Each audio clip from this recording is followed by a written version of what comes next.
दोस्तों नमस्कार, आप सभी का एक बार फिर स्वागत है हमारे इस नए वीडियो पर।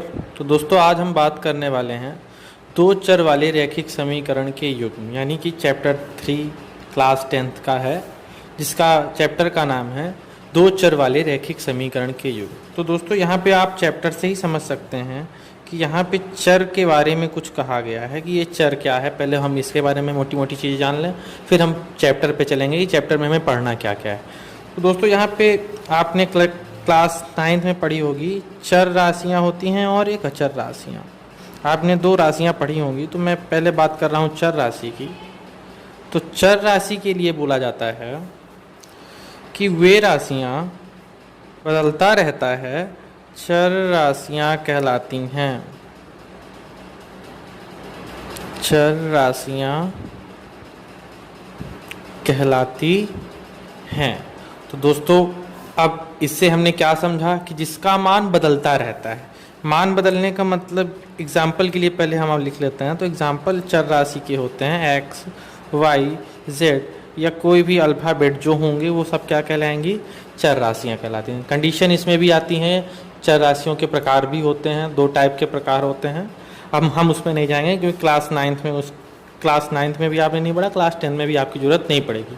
आपको केवल ये ध्यान में होना चाहिए कि चर राशियाँ जो होती हैं उनमें जो अल्फ़ाबेटिक डिजिट होती हैं, वर्ड होते हैं, उन्हें हम क्या बोलते हैं, चर राशियाँ बोलते हैं। दोस्तों दूसरा आपने पढ़ा था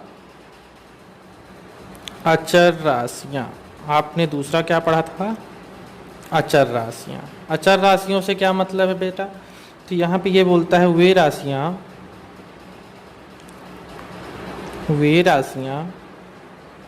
जिनका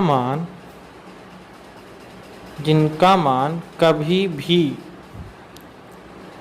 भी नहीं बदलता है,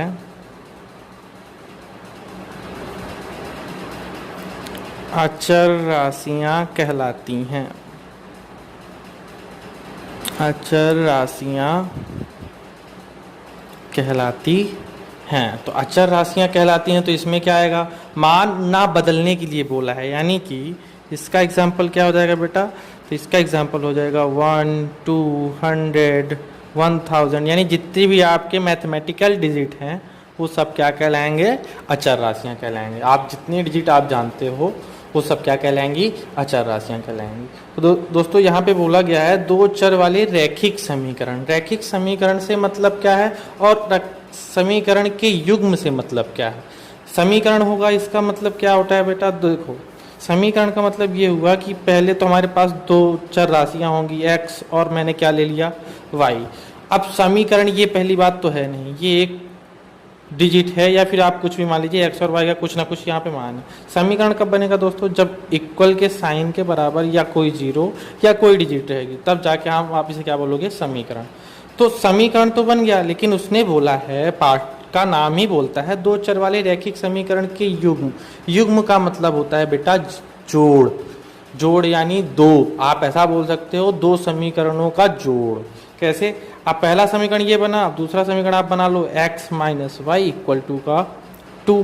तो आपको दो समीकरण मिल गए, तो इसको आप नाम दोगे पहला समीकरण, इसको नाम दोगे आप दूसरा समीकरण। तो दोस्तों यहाँ पे x और y क्या बता रहा है कि दो चर राशियाँ हैं हमारे पास, और ये 0 और 2 क्या बता रहा है, ये दो हमारे अचर राशियाँ हैं। अचर राशियाँ कितनी भी हो सकती हैं, लेकिन इंपॉर्टेंट बात यह है इस चैप्टर से कि चर राशियाँ कितनी होंगी, केवल और केवल दो चर राशियाँ होंगी, X, Y, S, T, P, Q, जो आपको लेना हो आप वो ले सकते हैं। मैंने नॉर्मली एग्जाम्पल लेके मैंने आपको बताया कि चर राशियाँ दो, आप कोई भी ले लो, ठीक। दोस्तों अगर हम बात करें इस चैप्टर की, तो इस चैप्टर में हम लोग 3 मेथड पढ़ेंगे। पहले चैप्टर का नाम कहा जाता है प्रतिस्थापन विधि। यहाँ पे 3 मेथड हम लोग पढ़ेंगे। पहला मेथड क्या है, प्रतिस्थापन विधि। दूसरी मेथड की बात की जाए तो दूसरी मेथड को दोस्तों बोलते हैं विलोपन विधि। तीसरी मेथड जो होती है उसे हम लोग बोलते हैं वज्र गुणन खंड विधि। एक मेथड और होती है दोस्तों जिसको वज्र गुणन खंड में ही मर्ज कर दिया गया है, उसका नाम है परावर्त विधि। उसी को हमने क्या बोल दिया, परावर्त विधि। आप लोग इसको आप वज्र गुणन में ही पढ़ोगे, क्योंकि दोनों का एक ही जैसा फंक्शन है, दोनों एक ही तरह के मेथड हैं, तो इसलिए दोनों को एक ही नाम दे दिया जिसका नाम है बीजगुणनखंड विधि। तो दोस्तों अगली क्लास में हम बात करेंगे प्रतिस्थापन विधि की। तो प्रतिस्थापन विधि को हम लोग कैसे सॉल्व करते हैं। दोस्तों आज हम बात कर रहे हैं प्रतिस्थापन विधि की, जो आपके एक्सरसाइज 3.3 पे आपको मिल जाएगा। तो 3.3 का ही मैंने पहला क्वेश्चन उठाया है, जो कि बोलता है x + y = 14 and second equation बोलती है x - y = 4।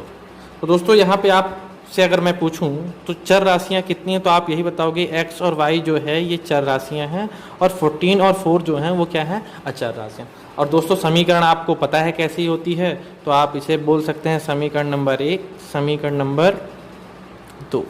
तो दोस्तों हम इसकी सोल्यूशन की ओर आए हैं। यदि तो सोल्यूशन कैसे करते हैं, आप पहले मेथड को समझें। तो मेथड है प्रतिस्थापन विधि।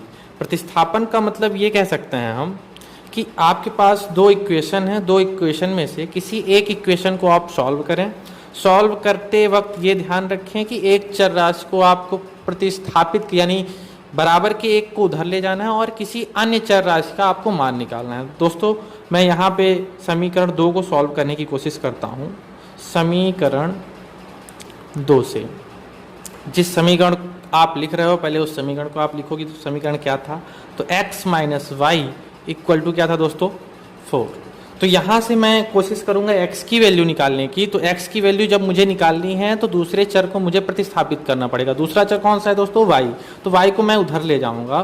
तो x = ये y माइनस है, उधर जाएगा तो दोस्तों कहाँ बदल जाएगा, प्लस में। 4 + y, इसको आप नाम दे सकते हो इक्वेशन नंबर 3। तो दोस्तों x की वैल्यू जो आई है हमारे पास 4 + y, क्योंकि यहाँ पे मेरे पास दोनों वेरिएबल वैल्यूज़ हैं x और y, मतलब मुझे x की वैल्यू भी नहीं पता, y की वैल्यू पता नहीं। तो x की वैल्यू मैंने किस समीकरण से निकाली है, समीकरण 2 से। तो दोस्तों ध्यान रखना प्रतिस्थापन विधि में कि जिस समीकरण से किसी चर राशि का यदि आप मान निकाल रहे हो तो उस समीकरण में आप उसका मान नहीं रखोगे, किसी अन्य समीकरण में आप उसका मान रख सकते हो। तो मैंने x का मान समीकरण नंबर 2 से निकाला है। तो मैं x का मान समीकरण 1 में रखने पर, किस में रखना हो दोस्तों, समीकरण 1 पर। x का मान 2 से निकाला था, हम 1 पर रख लें। ऐसा जरूरी नहीं है कि मैंने समीकरण नंबर 2 लिया तो आप भी समीकरण नंबर 2 ही लेंगे, आप 1 भी लेके सॉल्व करेंगे तो आएगा आंसर। तो x का मान समीकरण 1 में रखेंगे। तो पहले आप समीकरण लिखें, क्या है, x + y = 14। x की जगह अब हम क्या रखेंगे, x का जो मान आया है। तो x बराबर कितना है दोस्तों, 4 + y था अपने पास पहले से, इक्वल टू कितना है दोस्तों, 14। अब हमेशा कौन कौन सी क्वांटिटीज जुड़ेंगी, चर एक साथ जुड़ेगी और अचर एक साथ जुड़ेगी। तो चर और चर को आप जोड़ दो। ये 4 किसके साथ जुड़ेगा, 14 के साथ जुड़ेगा या घटेगा। तो 4 इधर है तो इक्वल के उधर ले जाओ। तो यहाँ पे क्या बचेगा दोस्तों, y 2y। 14 ये प्लस है, उधर गया तो माइनस का 4। तो 2y = 14 - 4 बेटा कितना आ जाएगा, 10। अब मुझे केवल और केवल y का मान चाहिए। तो 2 का y के साथ यहाँ पे क्या है दोस्तों, 2 का y के साथ आप ऐसा समझो 2 × y, यानी 2 का y के साथ क्या है, गुणा है। तो गुणा है तो बराबर के उधर ले जाएंगे। पक्षांतर विधि आपने यदि पढ़ी हो तो प्लस का माइनस, माइनस का प्लस, गुणा का भाग, भाग का गुणा। तो गुणा है तो उधर जाएगा तो कहाँ बदल जाएगा बेटा, भाग में। तो 2 × 5 = 10। तो y = कितना आया दोस्तों, 5। y = कितना आया, 5। अब इस y का मान जो आपको मिला है, आप equation first, equation second, equation third कहीं भी रख सकते हैं, क्योंकि आपको यहाँ पे केवल और केवल y का मान मिला। यहाँ पे हमारे पास कोई सेकेंड वेरिएबल वैल्यू नहीं है, तो y का मान आप कहीं भी रख सकते हो। तो y का मान समीकरण 3 में रखने पर, 3 में हम रखेंगे तो पहले समीकरण नंबर 3 देखें क्या है। तो समीकरण नंबर 3 क्या था दोस्तों, x + 4y = 4 + y। तो अब क्या रखेंगे, y की जगह y की वैल्यू रख दो, x = 4 + 5। 4 + 5 कितना होता है दोस्तों, 9।